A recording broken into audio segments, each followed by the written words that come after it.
How do you bring lights to billions of people, prevent millions of tons of pollution, and ensure clean water for everyone?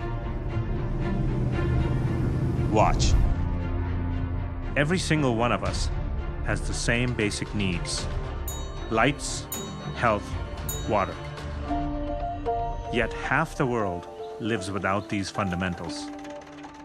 We have come up with solutions for 1 billion people. New inventions that create pollution-free electricity, free fertilizer that gets 1 billion farmers out of poverty, simple devices that turn dirty water into clean, drinkable water. My name is Manoj Bhargava, and most people know me as the founder of 5 Hour Energy. After a few years, we became one of the largest consumer products in the world. What is that song? More money, more problems? Success in business brought this problem on. Now we're doing really well. We're making all this money. What do we do with it?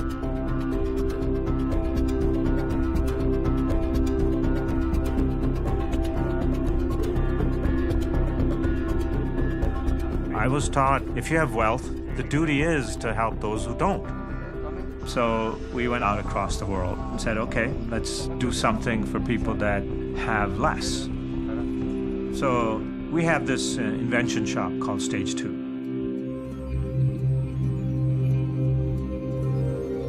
The purpose of Stage 2 is to make useful things for those who are less privileged.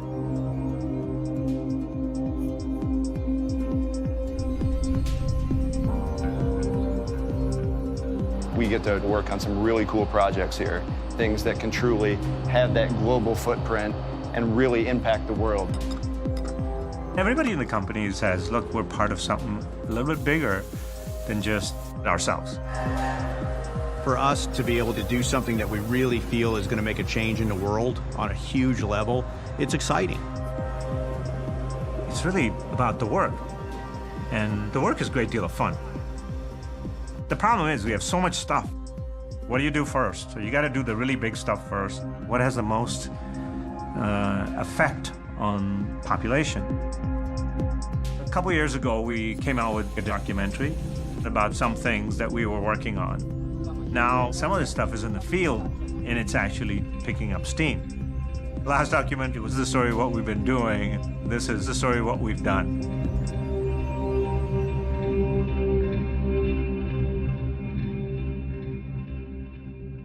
The word philanthropy, I'm sure some of you, most of you know, it's made up of 2 Greek words, philos and anthropos. It means service to humanity.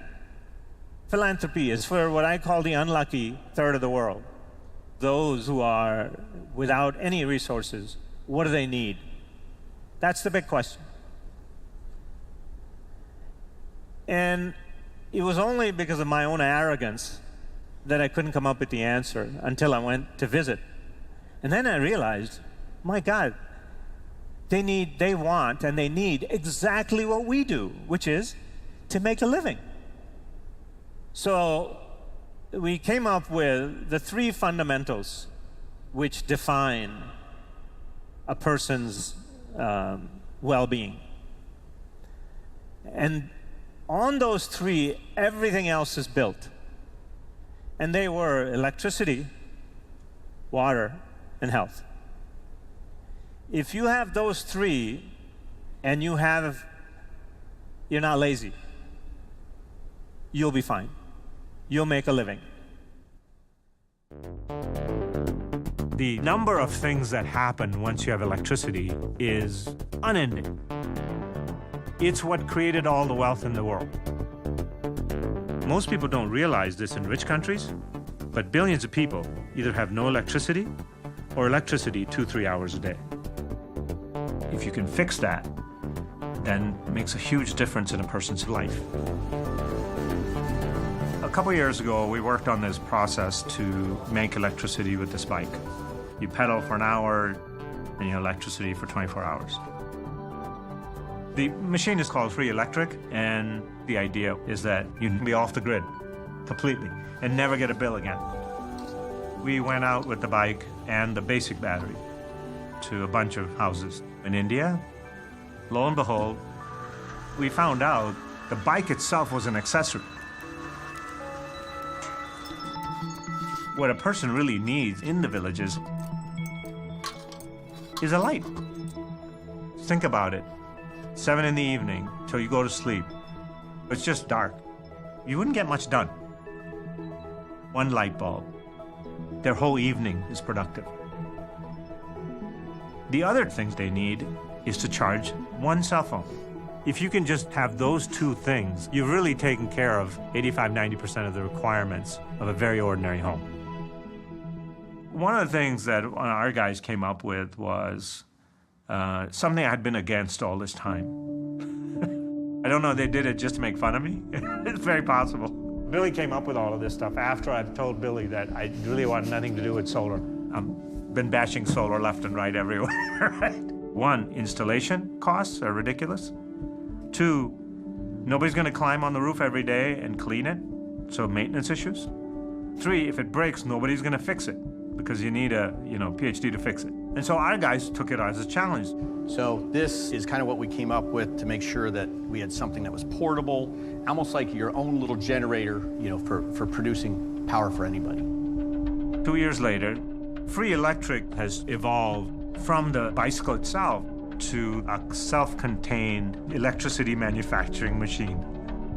We created the Hunts Power Pack for households that don't have reliable electricity. With this, they will never get an electric bill again. It's lightweight, has a built-in spotlight and room lights, and an entire house can run a fan, a TV, computer, mobile phone, and lights for up to several hours. It's built to last.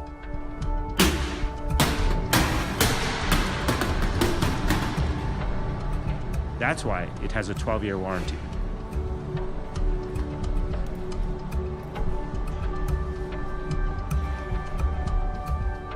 And best of all, we have ways to charge it so the electricity is totally free. Use the built-in solar panel or connect it to the Hunts free electric bicycle. Both will give you free electricity. You can also charge it off your standard wall socket, but that will cost you money. If ever we get to a point where there's a zombie apocalypse, you will have a cell phone. And you will have lights in the house.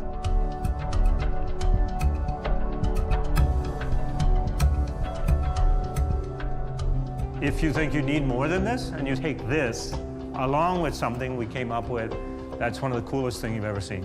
Looks like a little briefcase here. Now, if you want even more power for free, you can charge it with the Hunts Solar Briefcase. It's easy to carry and really easy to use. Once you set it up, you can leave it be and go about your day. The Hunts Solar Briefcase will charge the power pack in just a few hours. And the biggest thing is that unlike most solar panels, this is not made from glass. So it's tough and low maintenance.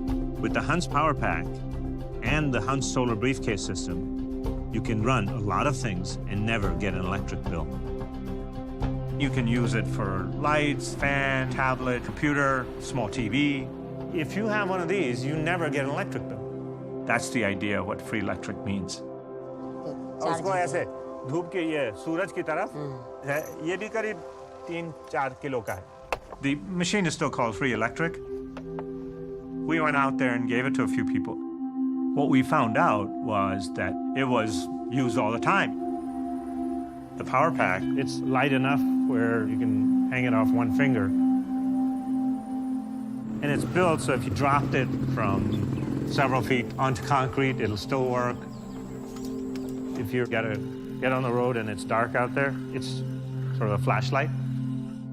For a household, you have this as your entire electricity source. You can turn a light on just to have enough light to walk around in. You press another button and it gets you enough light to read. Press another button, it lights up the room. Or if you really wanted diffuse lighting, you can turn it so the lighting will go up. A lot of people are working. Now you can work in the evenings or on a dark day, you can be productive. Where before it was like, okay, you're done. If you have electricity in a school and the internet, the curriculum becomes unlimited. one USB, that's your entire elementary school, or a high school, or electronics degree. If you want to do education, you still have to have electricity, because without which you're not going to get anywhere. The kids, they're reading, they're studying. All of those things we saw in the villages were being done off this one thing. This is how you're supposed to use solar. Portability changed the whole game. We think that this is the answer to electricity for 1 billion people. The way we make decisions for product changes is you have to be able to walk in the shoes of the customer. Asking them only is this much. Walking in their shoes is that much. So you have to look what they're doing with it.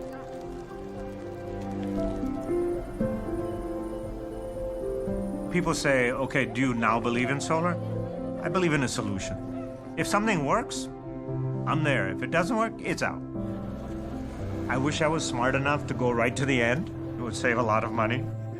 But unfortunately, we have to go through all the stuff that didn't work, all the stuff that was marginal, and then finally get to something that we say, yes, we have it. There's a word that people use a lot, that's passion. Passion is one of those things, after you get hit in the face a few times, you think, let me go be passionate about something else. What you really need is determination. Determination is an old-fashioned word. What it means is, no matter how many times you fall on your face, you get up and you do it again. And that is the definition of somebody who wants to start a business. If you can't do that, you know, there's an old saying in the United States, they say, if you can't stand the heat, get out of the kitchen. Same thing here.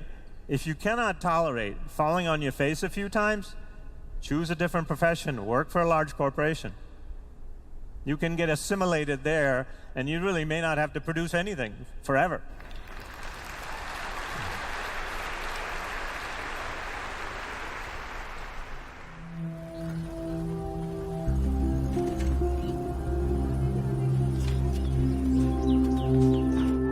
The question is, how do we save 1 billion lives? Well, there are more than 1 billion rural poor. What we are about is providing opportunity for them.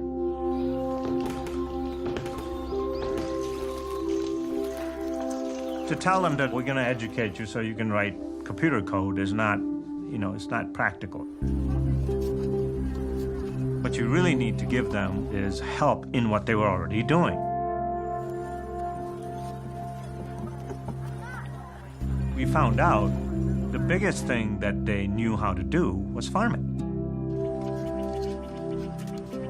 The largest costs for a farmer are fertilizer, urea and other chemicals.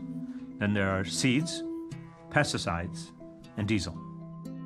They end up giving 98% of the money to these 4 things. So now they're living on 2%, barely able to survive. And actually, there are tens of thousands of farmers every year commit suicide because they can't survive. If you can just take the fertilizer out, which costs 20%, they went from 2 to 22%. So they upped their amount of the money they were making by 10 times, just by doing that. इसमें से 3-4 पलटाई हैं, मतलब एक बन चुका है। जी sir. There's a way that we discovered that you can make your own fertilizer in 18 days. It's a layering system. We're calling it Shivansh. This fertilizer costs nothing. It's made from stuff that's lying around. You take just a couple of things, basically agriculture waste, and then green material like leaves. And then the third big material that's used is cow dung. So you have this big pile, and you have to turn it every couple of days so that it doesn't sort of eat itself. You'll have different piles at different days, and they'll look different. And then the material that's in it gets really hot in there, creates this reaction. And slowly it turns all of that into this incredible fertilizer that actually smells like almost like fresh tea. We went out to the farmers and we said, let's take 50 farms and let's test it. Some of the people, their land is just dust.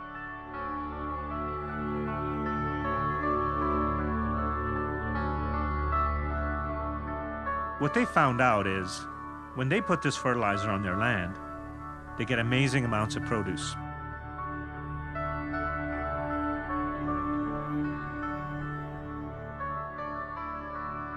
So you're making fertile land. And then the next round actually gets better because the soil is improved. And then the produce that comes from it is just better. It tastes better. Everything is better about it. It's actually a really simple thing. If you eat food that isn't compromised, you're going to feel better. And when you replace urea and other chemicals with this fertilizer, we found out that the water requirements were lowered. What urea and the chemical fertilizers do is they don't allow the soil to absorb water. So the water stays on top, and then the sun, just evaporates out. So you need more water because very little is going to the plant itself.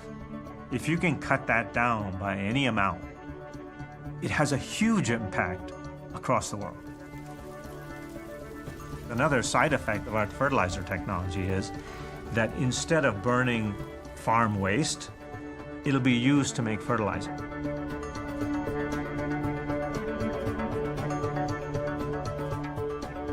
So all of a sudden, all of that pollution is prevented. It's not only just prevented as in, well, we didn't do bad things. It actually is used for something good. And like I've said before, nature is always smarter than we are. Nature said, well, if you have any brains at all, please use this. And we said, no, we have no brains, we're going to use chemicals, right? So the solution was already just sitting there. Take the stuff that's the waste product from agriculture and use it again to grow more. Sometimes what happens is when you make a change at the very base, the fundamental level, everything works above it. This fertilizer affects all of the things that we were trying to address. You're affecting water shortages, you're affecting incredible amounts of smoke pollution, and you're getting healthier food, and the farmer's making a living. People started finding out, oh my God, the results are amazing. So it started to go viral. We went from 50 to 40,000 farms. I already have interest from Africa, Indonesia, a bunch of other places that can use it. So it'll go worldwide. We have a booklet that we've made, just a picture book. And if you follow the instructions, you can make it yourself. And we'll give out millions of these. We're actually going to put it on the internet, every piece of it, for free to everyone. So we expect in the next 10 years, maybe 15 years, to be in millions of farms. So those farms will no longer have to buy fertilizer because this process is completely free. It'll affect 1 billion people with this basic and simple technology. Asking the right question is the biggest issue. You have to know what to do. If you don't know what to do, you can't do it. So the thing that everybody has to learn how to do is make sure that the questions are correct. For example, if somebody says, what's the most efficient way to dig this hole? Right? You say, is it shovels? Is it bulldozer? What is it? The real thing you should ask is, why do we need a hole? Or is there a better way to what are you trying to do first? And then go to the question. So really going backwards into finding out what the question is the real way to.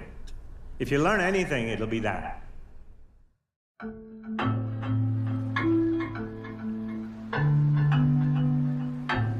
This water crisis is a giant problem, and everybody knows this. As global economies advance, so does global demand for water. But we only have a fixed supply of the precious resource. The UN says 2/3 of the world's people will live in water-stressed areas by 2025, the result of increasing demand, increasing populations, and the effects of climate change. I don't think most people realize that only 1% of the water on the planet is actually clean water. Secondly, 1 out of every 10 human beings on the planet do not actually have access to safe, clean drinking water. Is it a public responsibility or is it a private responsibility? I think the answer is going to be a combination of both, but somebody's got to take the lead.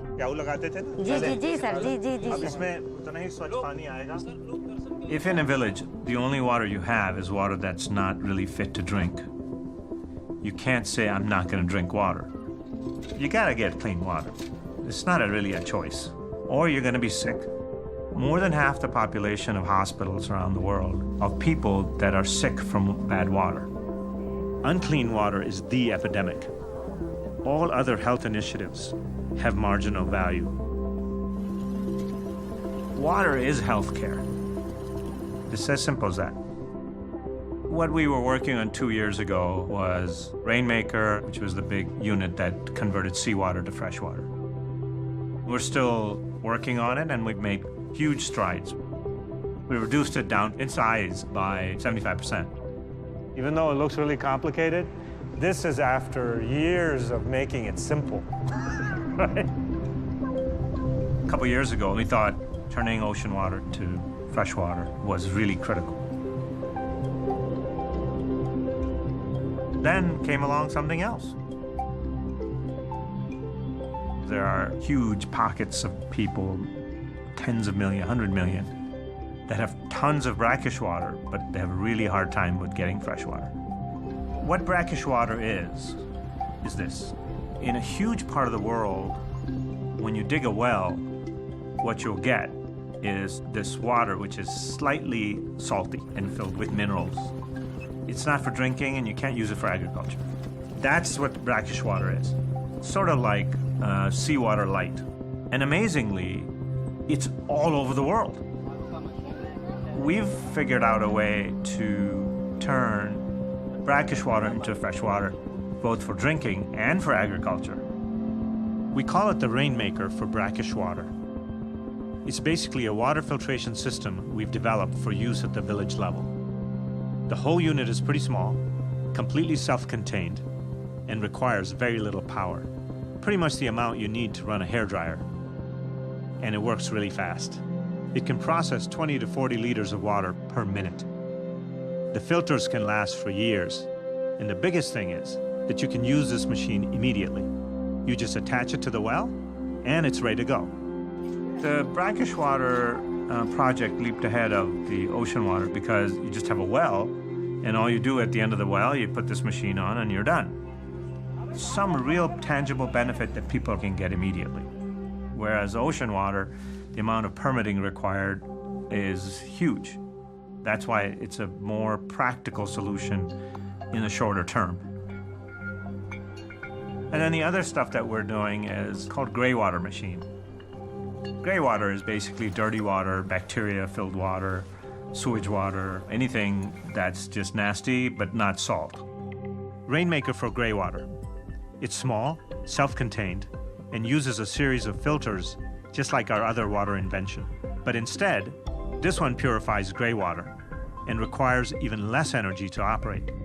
It also works super fast and is low maintenance.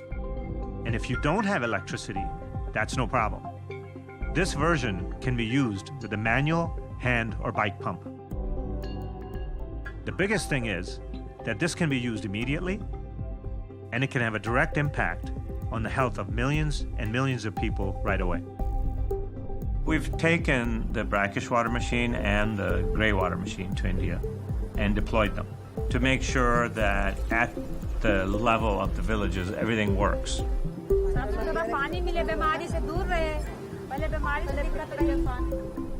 And so it's 3 levels of water.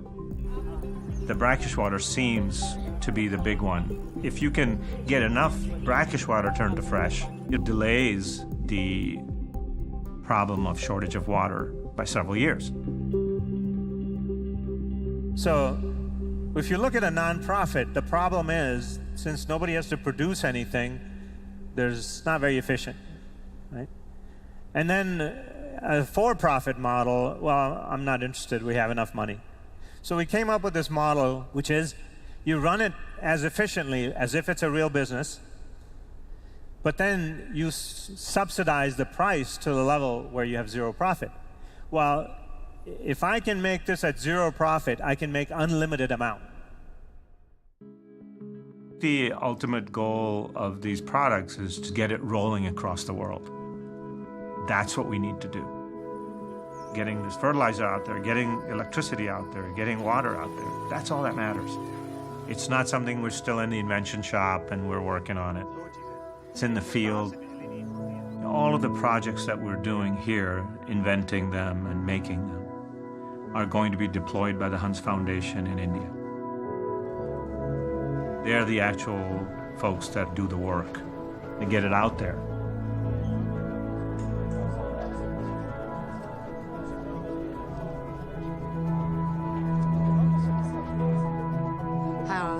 For me, it's a privilege to serve those that have less. Those are my customers. The next job is to roll it out across the world. And for that, we're going to need help.